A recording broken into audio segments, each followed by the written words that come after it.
তোমরা অস্বীকার করবে।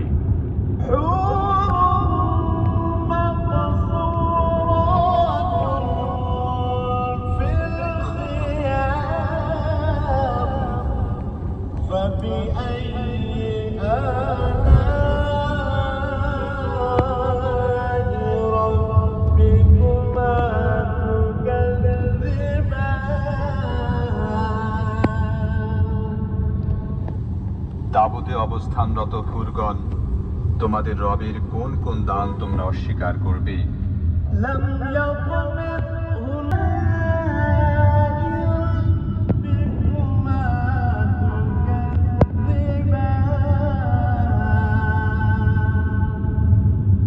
এসব জান্নাতবাসীদের পূর্বে কখনো কোনো মানুষ বা জিন তাদের স্পর্শ করেনি। অতএব তোমাদের রবের কোন কোন দান তোমরা অস্বীকার করবে?